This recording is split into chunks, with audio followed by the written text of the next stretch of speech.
If someone had told me years ago that being born first would come with a price tag, I might have asked for a refund. In our house, being the elder daughter wasn't a badge of honor, it was a lifetime subscription to sacrifice. From the time I got my first paycheck at 22, I was expected to contribute. Not asked. Expected. The moment my account got credited, my mother would call me with a gentle, "Beta, your father needs help with the electricity bill, or can you send Aiden some money for his online course?" The language was always soft. The pressure? Anything but. Aiden, my younger brother, was always described with dreamy phrases: a free spirit, a late bloomer, creative, still finding his path. What they meant was jobless, reckless, and financially coddled beyond reason. I, on the other hand, was never described as anything. I was just available. To send. To save. To sacrifice. I remember one time I refused just once when Aiden asked for money to fund a trip to Bali for spiritual rejuvenation. I said, "Aiden, I'm saving for my own apartment. Maybe skip this one?" He didn't speak to me for a week. My mother called and said, "Lily, you're letting money ruin the sibling bond." I laughed bitterly. Money was the only bond we had left, me giving, him taking. Rent? Covered. Phone bills? Paid. Therapist visits? Swiped on my card. Groceries, car repairs, even therapy for a breakup he never took seriously. I was the funding source. For a while, I told myself it was love. Family. Obligation. But deep down, I knew what it really was: financial manipulation dressed up in emotional blackmail. And every time I tried to assert a boundary, I was made to feel like the villain. "You earn so much," my father said once. "Aiden's just not as lucky." No, Aiden was lucky. Lucky to have me. I should have seen it coming when Aiden brought Ella home for the first time. She was sweet, no doubt about it, but she had stars in her eyes and no clue about who she was marrying. My parents welcomed her like royalty. Cooked for her. Gushed about how our son is finally settling down. Never mind that he still lived at home, unemployed and sponging off me. Then came the dinner that would light the match. We were all seated around the table: me, Aiden, Ella, and my parents. Mom served her signature biryani, and Dad was uncorking a bottle of wine saved for special occasions. That's when Dad cleared his throat. "So, Lily, Aiden and Ella have decided to get married." I smiled politely. "That's great news." "And," he continued, "given that Ella's family is going through a rough patch financially, we think it's only fair if you help with the wedding expenses." I blinked. "Sorry?" My mother jumped in. "You've always been generous. And you're in a good place right now. This is a big moment for your brother. And the house," Aiden added casually. "We'll need help with the down payment too." I stared at them all. "You want me to pay for the wedding and their house?" "Yes," my mom said, smiling. "You're not married yet, and you've saved so well. What's the point of money if not for family?" Ella looked uncomfortable, but didn't say a word. Aiden just kept sipping his wine like it was the most normal conversation in the world. I felt like I was drowning in the absurdity. "I've already paid for his life for years," I said slowly. "And now you want me to pay for his forever? You always had more than him." My dad said, as if that explained everything. "You're not even using it." That's when something in me snapped. I was done playing the role of the dutiful daughter, the fallback wallet, the invisible provider. I said nothing else that night. I finished my meal, left early, and went home. But that night, I opened my laptop and started tallying. Every transfer. Every bill. Every indulgence. It was time they all saw what I had paid for. The weeks that followed were eerily quiet on their end. No calls. No thank you. Just assumption, assuming I'd cave, as I always had. But this time, I was calculating not just emotionally, but mathematically. I went through old emails, bank statements, PayPal transfers, WhatsApp messages asking for a small loan or emergency help. I even remembered the time I paid for Aiden's root canal because he had dental anxiety and didn't want to go to the clinic alone.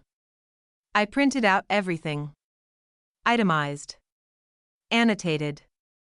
Color-coded. The total? $187,349. Over the years, I had spent this much funding a man who never once said thank you. And now they wanted more? My printer coughed out the receipts one by one, as if exhaling the years of my suppressed resentment. I didn't just want revenge. I wanted exposure. Then came the engagement invite. An over-the-top digital card. Ella and Aiden, smiling like royalty. The event was being held at a plush venue. I called the caterers anonymously to confirm they were serving lobster, for God's sake. Guess whose money that was? That's when my plan truly clicked into place. I called a local print shop and arranged for 150 copies of the Lily Ledger, as I'd begun calling it every rupee I spent on Aiden, with dates and receipts, neatly documented and stapled. Each one would be inserted into an envelope with a soft cream paper reading, "For those attending Aiden and Ella's engagement, here is a small glimpse of the unseen sponsor.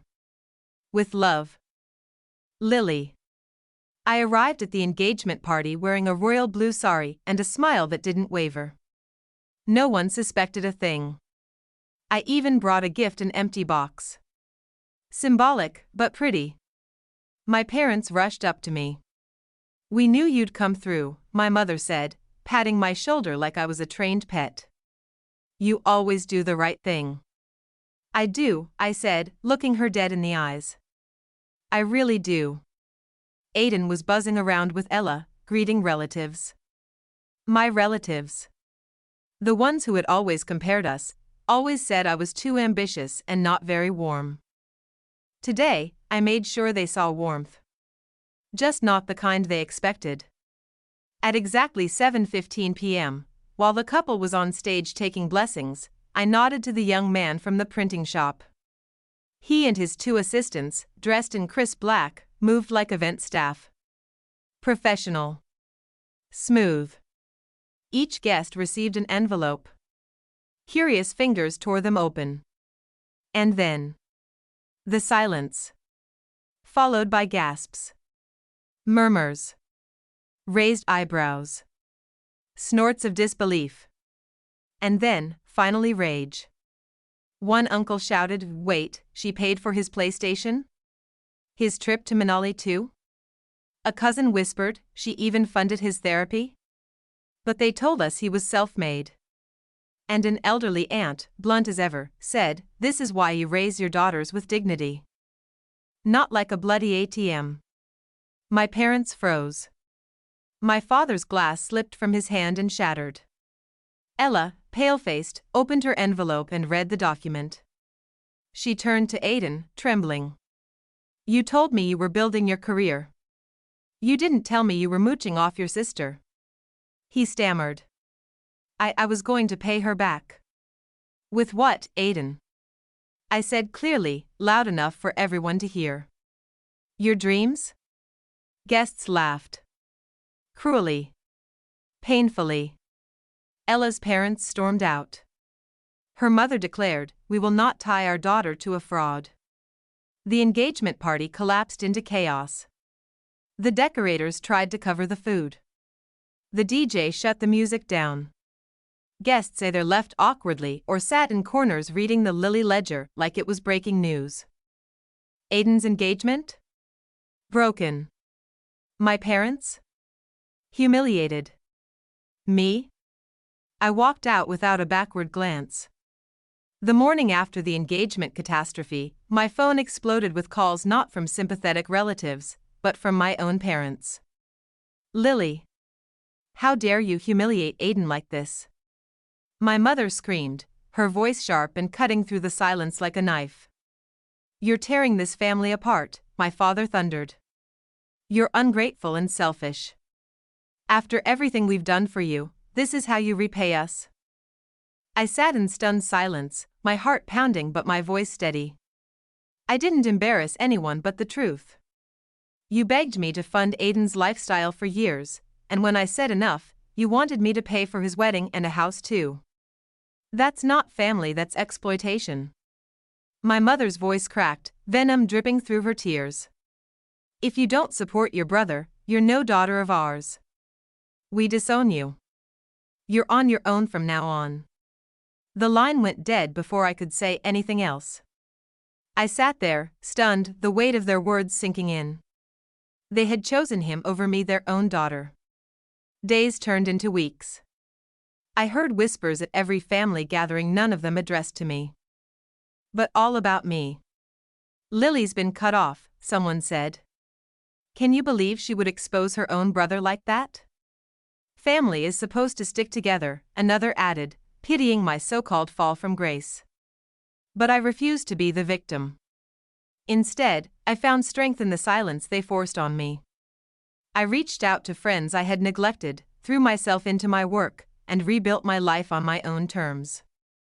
When my parents showed up months later, hoping for forgiveness and a second chance, I looked them in the eye and said, I'm no longer the daughter who lets herself be used.